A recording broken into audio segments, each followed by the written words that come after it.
तो मेरे बहुत ही प्रिय और बेहद सम्मानित साथियों, हृदय की असीम गहराइयों से अभिनंदन, बहुत बहुत हार्दिक स्वागत। साथियों, जब हम हमारे सामने वाले किसी व्यक्ति को, सामने वाली किसी परिस्थिति को, हमारे जीवन के किसी हिस्से को, जीवन जीने के व्यवहार को हकीकत से ठीक उल्टा मानना शुरू कर दें। कोई व्यक्ति बहुत अच्छा है, हम उसको बुरा मानना शुरू कर दें। कोई व्यक्ति बहुत बुरा है, हमारे लिए हानिकारक है, लेकिन हम उसको अच्छा मानना शुरू कर दें। ऐसा कब होता है जानते हैं आप?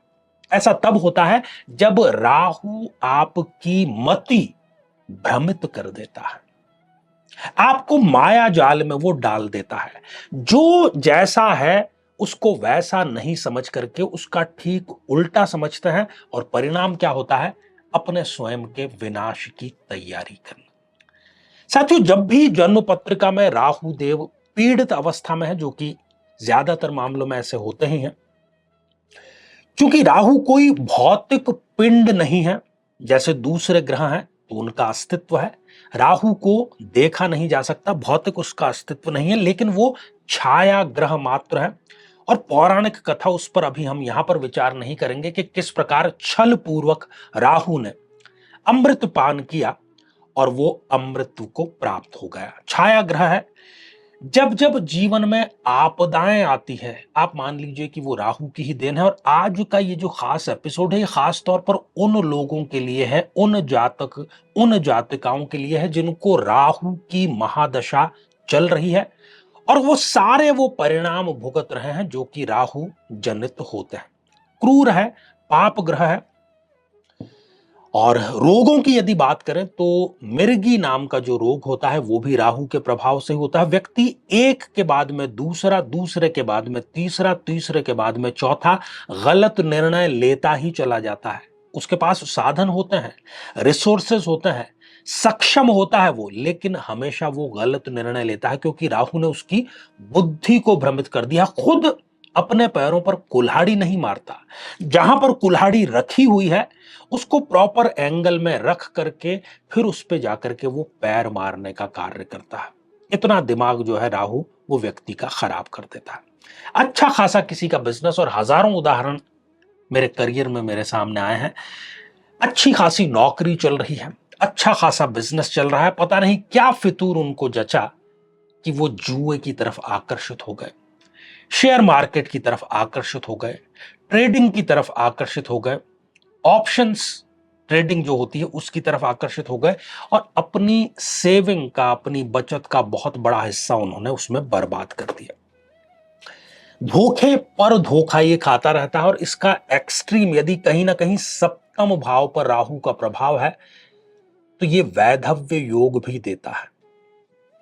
आपके जीवन साथी से बिछोह देता है, जीवन साथी के साथ में गलतफहमियां देता है, व्यक्ति को एक्स्ट्रा मैरिटल अफेयर की तरफ ये आकर्षित करने का कार्य करता है। क्योंकि राहु के जितनी भी विशेषताएं हैं वो शनि सम है, अर्थात शनि जैसी है, सैटर्न जैसी है। इसलिए जब भी दान की बात आती है तो जो दान प्रायः हम शनि के लिए करते हैं, चाहे वो लोहे की कोई वस्तुएं हो या अन्य हो, वो ही हम राहु के लिए भी करते हैं। लेकिन इस खास श्रृंखला में हम चर्चा कर रहे हैं साधनाओं के बारे में। तो राहु की यदि आप साधना करना चाहते हैं, जो कि करना ही चाहिए, यदि आपको जो अभी लक्षण बतलाएं उनमें से कोई एक है, या फिर राहु की आपको महादशा चल रही है, तो करना आपका बनता ही है। इसके लिए आपको राहु यंत्र और माला दोनों प्राण प्रतिष्ठित, अभिमंत्रित और मंत्र चैतन्य युक्त होनी चाहिए आपके पास में। इसको शनिवार से आपको प्रारंभ करना है, और शनिवार की संध्या काल से सूर्यास्त के पश्चात तुरंत आपको इसको प्रारंभ करना है।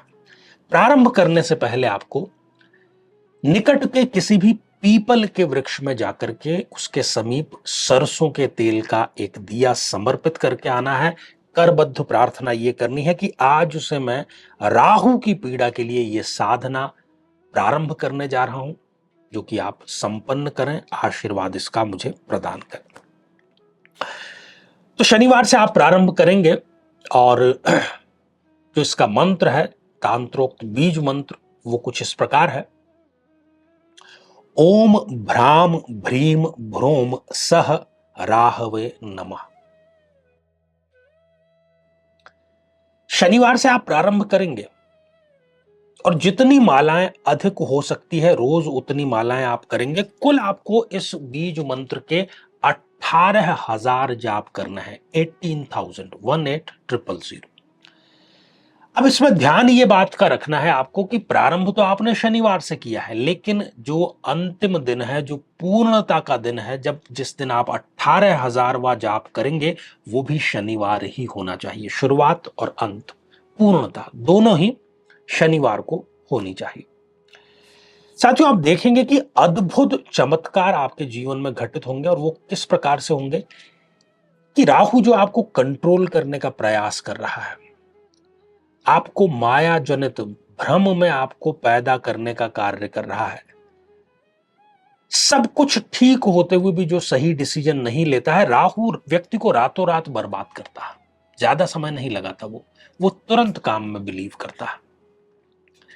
दूसरे जो ग्रह हैं, उनका किसी को यदि मारक ग्रह है, बर्बाद करते हैं तो धीरे धीरे वो करते हैं, कई बार संभलने का मौका भी मिल जाता है। लेकिन राहु संभलने का मौका व्यक्ति को प्रदान नहीं करता। तो इस बात का आपको खास ख्याल रखना है।